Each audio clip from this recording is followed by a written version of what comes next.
창세기 28장 10절로 19절까지의 말씀 우리 함께 합독하면서 주님께서 주시는 은혜, 오늘 내게 주시는 은혜를 함께 사모하겠습니다.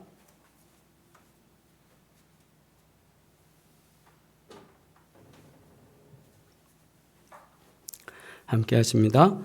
야곱이 브엘세바에서 떠나 하란으로 향하여 가더니 한 곳에 이르러는 해가 진지라.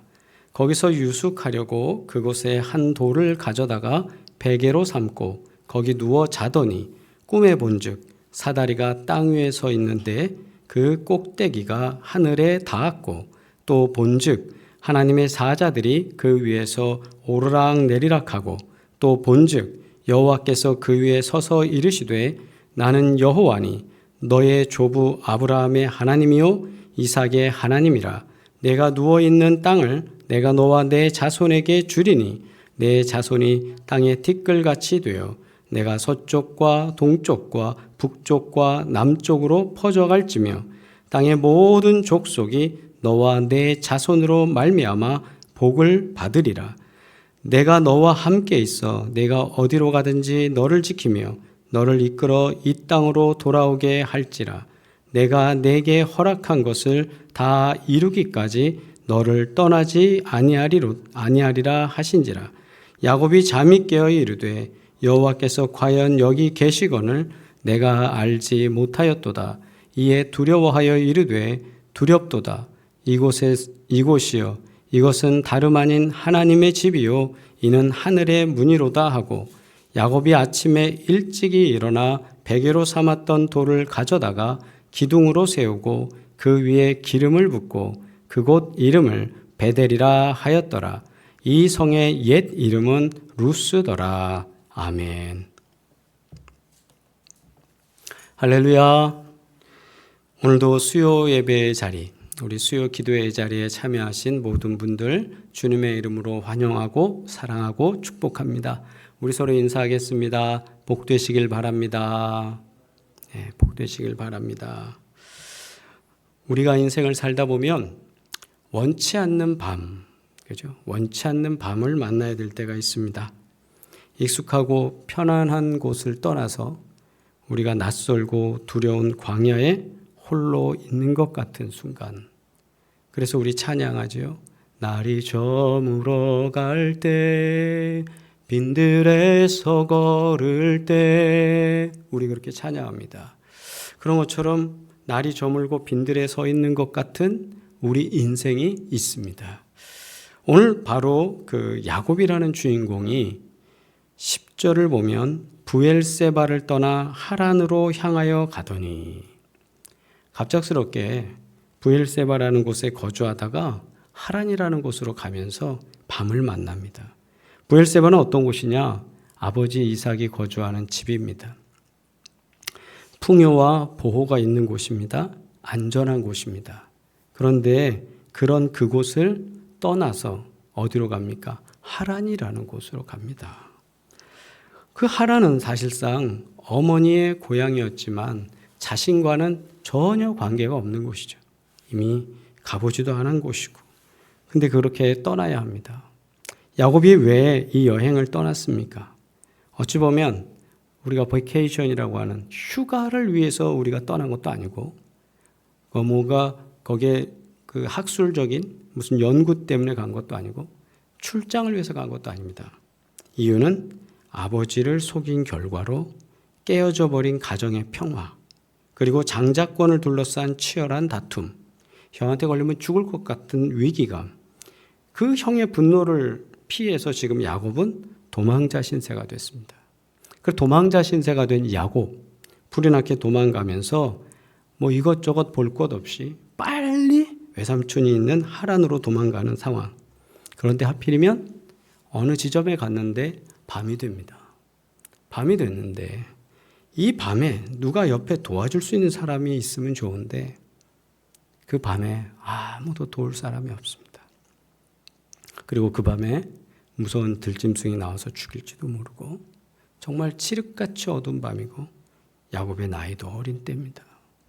이 상황 속에서 그를 도와줄 사람 아무도 없는데 의지할 거라고는 그냥 차가운 돌멩이 하나입니다. 그냥 그 머리 밑에 베고서 잠이 듭니다. 얼마나 피곤하면 이 두려운 상황에서 이 젊은이가 잠이 들겠습니까? 그래서 야곱이 그 잠이 들어서 그 순간에 있는 그 밤이 바로 지금 야곱이 하나님의 음성을 듣는 밤입니다.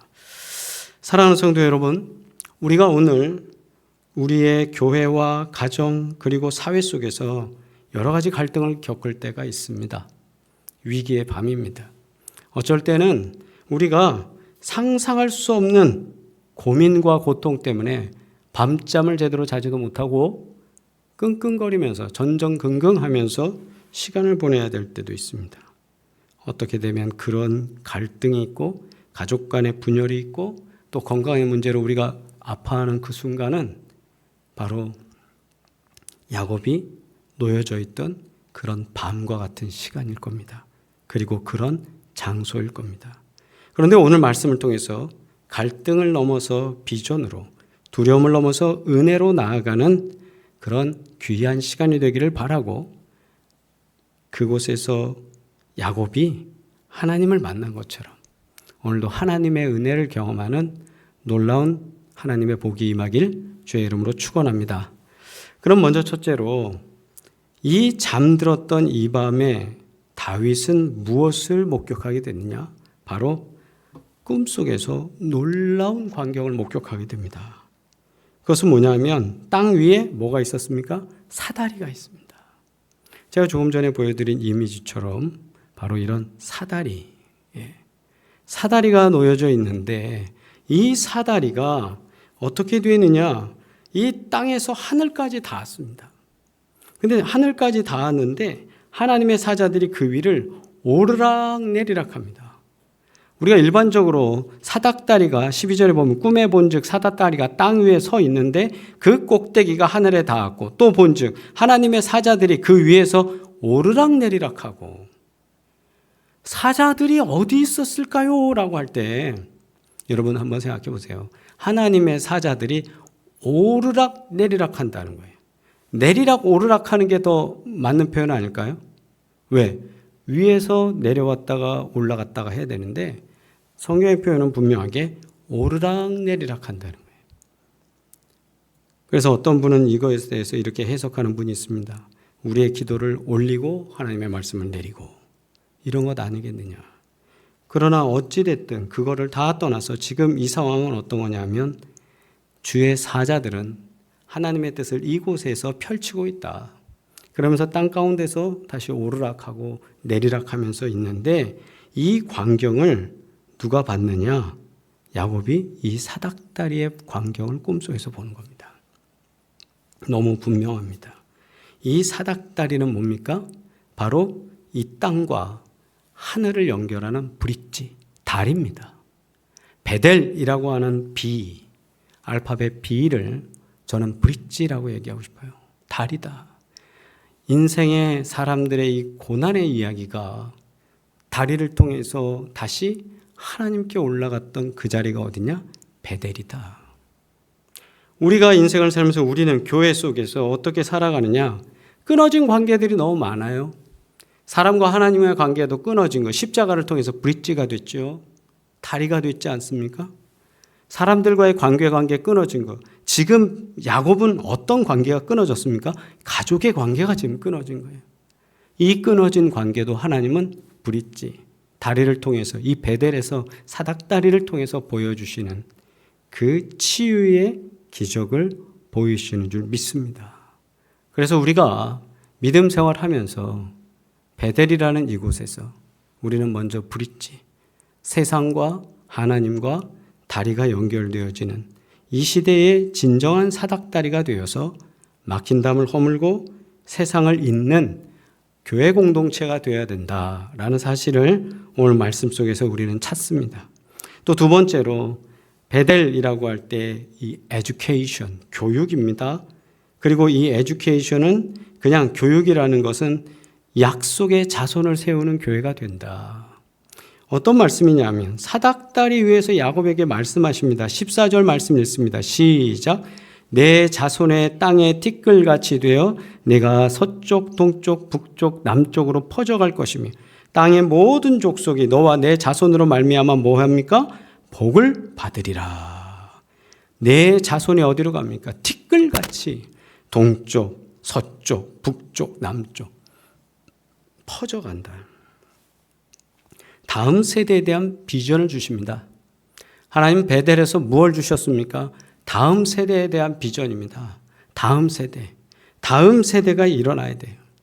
베델에서 하나님을 만난 교회, 베델에서 하나님을 만난 신앙인, 베델에서 하나님을 경험하는 사람들은 반드시 다음 세대를 바라봐야 합니다.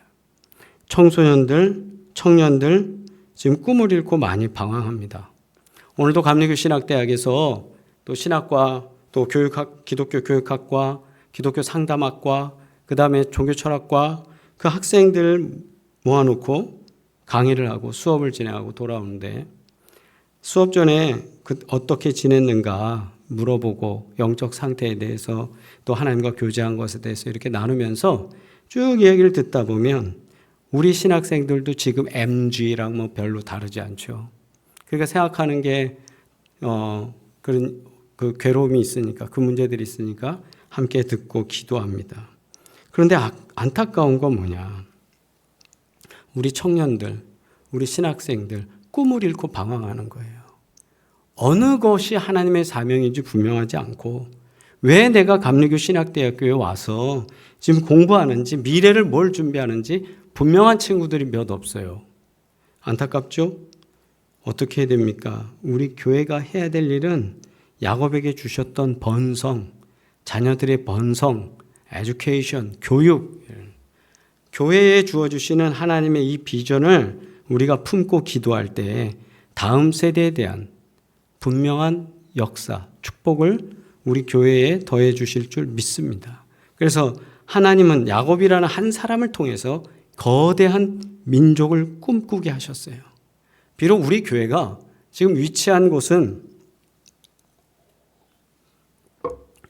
지정학적으로는 신도시도 아니고 주변에 어린아이들이 뭐 들끓어서 문만 열면 교회로 버글버글 들어오는 것도 아닙니다.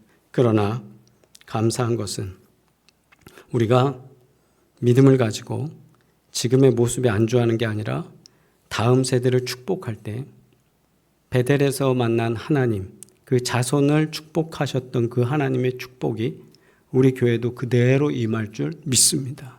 그래서 다음 세대가 일어나는 우리 베델이 되길 주의 이름으로 축복하고 그런 교회가 우리가 되길 주의 이름으로 축복합니다. 그리고 또한 삶의 현장으로 이 축복은 스며들었습니다. 그래서 어떤 일들이 벌어지냐면 14절 하반절에 보면 땅의 모든 족속이 너와 내 자손으로 말미암아 어떻게 됩니까? 복을 받으리라. 복을 받으리라. 아멘. 복을 받으리라. 너로 말미암아 through you라고 그랬어요. through you. 너로 통해서라는 거죠. 너를 통해서. 당신을 통해서 내 자손이 복을 받아요. 땅의 모든 족속이 내 자손으로 말미암아 복을 받아요. 또 수많은 것들이 우리 믿는 사람들을 통해 복을 받게 되는 거예요. 우리가 있기에 우리 주변이 복 받는 겁니다. 그래서 교회 공동체가 있을 때 옆에서 저분이 믿는 하나님이라면 나도 믿고 싶다. 우리 동네에 이 교회가 있는 덕분에 우리 동네가 더 살기 좋아졌다. 이 축복의 강물이 흘러가는 겁니다. 이걸 에반젤리즘, 알파벳 E로 얘기하죠. 에반젤리즘, 전도가 되어지고 선교가 되어지는 겁니다. 20년 동안 성실하게 일하며 하나님을 따르는 삶을 분명히 야곱이 보여주거든요. 그러므로 말미암아 나중에 그가 다시 돌아올 수 있는 재산을 만들지 않습니까? 우리가 교회를 세우고 교회 주변에 아파트 숲이 있고 빌라촌이 있고 또 여러 우리가 일하는 직장, 그 다음에 학교의 학부모 모임 등 수많은 곳에 우리가 참여하고 덜어는 우리가 노인정이라고 하는 곳, 그죠? 또는 우리가 데이케어 센터에 가서 우리가 생활하면서도 거기 있는 그 자체가 저분은 좋은 이웃이야. 영어로 good neighbor라고 그러잖아요. good neighbors. 예. 좋은 이웃이야. 그 사람들이 우리를 호평하는 겁니다. 그렇게 되는 이유가 뭐냐? 바로 여기 주신 약속 때문이에요. 14절 말씀. 스며들었을 때. 제가 말씀드렸잖아요. 우리가 예수가 우리에게 스며들고 이 스며들미 다시 세상 가운데서 우리가 스며들어야 됩니다. 세상 사람들이 우리를 거부하고 거절하는 게 아니라 너가 필요해. 예수쟁이가 필요해. 교회가 필요해. 이곳에 와서 좀 전도 좀 해주세요. 우리가 교회 갈 수 있도록 좀 예수님에 대해서 알려주세요. 이런 분위기가 될 수 있도록. 예전에는 그렇게 됐죠. 전도사님이 부임하면 시골에서 전도사님한테 뭐 좀 배울 것 없나 아이들 많이 왔습니다. 제가 신학교 갔을 때도 초창기 때는 뭐 공부하러 많이 들어왔어요. 그러면 학생들 수학도 가르쳐주고 영어도 가르쳐주고 공부시키고 같이 라면 먹고 그러면서 계속 교회에서 생활하면서 그 아이들이 성장해서 목사님도 되고 사모님도 되고 선교사도 되는 거예요. 하나님께서 그렇게 역사하시고 복되게 하시기에 우리의 믿음이 이 베델에서 경험된 이 믿음이 그리고 하나님을 만난 이 경험이 세상 가운데 스며들어서 그 사람들이 복되어지는 복이 되어지는 우리의 복 때문에 우리를 통해서 복받게 되는 그런 놀라운 은혜가 있길 주의 이름으로 축복합니다. 아멘. 그 다음 네 번째로 보면 치유와 회복이 이 베델에서 넘쳐납니다. 자 보십시오. 15절입니다. 내가 너와 함께 있어 네가 어디를 가든지 너를 지키며 너를 이끌어 이 땅으로 돌아오게 할지라 내가 내게 허락한 것을 다 이루기까지 너를 떠나지 아니하리라 하신지라. 여기에서 너를 지키며 너를 이끌어 이 땅으로 돌아오게 할지라. 하나님은 야곱에게 이 불안해하는 야곱 불안했지 않습니까? 이 불안해하는 야곱에게 상처받은 야곱에게 가족에게 버림당하거나 가족과 이게 깨어질 때 얼마나 마음이 아프겠습니까? 어린 나이에 그런 야곱에게 내가 너를 지키겠다. 내가 떠나지 아니하겠다. 이 말이 얼마나 큰 위로가 될까요? 이게 바로 힐링 아니겠습니까? 그런데 우리가 교회 공동체는 상처 입은 사람들, 상처 입은 영혼들이 교회에 들어왔을 때 어머니의 젖가슴처럼 이 품에 있는 것처럼 안정을 찾아야 됩니다.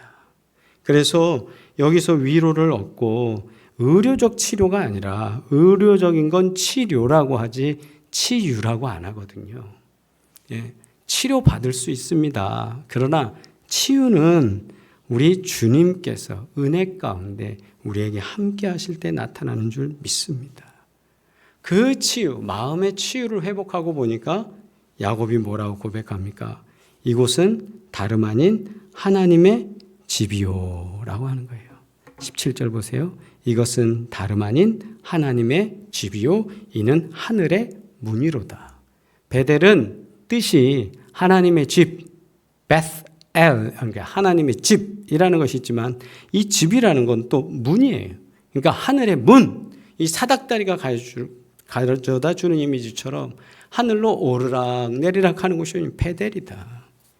그래서 우리가 베델이라는 곳이 이렇게 귀한 곳인데 우리가 하나님을 만나고 브릿지, 베델의 브릿지. 그래서 이 사닥다리가 하나님과 우리 인간을 사닥다리로서 다리로서 교류한 것처럼 이렇게 만나게 해 주신 것처럼 또한 다음 세대가 복받게 이 자리에서 놀라운 역사를 주신 것처럼 그리고 힐링 받게 하신 하나님의 은혜처럼 그 놀라운 역사가 베델, 이 하나님의 집, 편안한 곳에서 누가 와도 쉴 수 있는 이곳에서 놀라운 은혜가 있기를 주의 이름으로 축복합니다. 저는 우리 교회가 지역 주민들에게 열린 문화의 공간이며 또한 많은 사람들이 와서 치유받는, 회복되어지는 그런 곳이 되었으면 좋겠습니다. 그래서 같이 공유되어지고 문화가 있고 하나님께서 주시는 약속이 있고 모든 세대가 들어와서 편안하게 쉴 수 있는 것. 말씀을 맺습니다.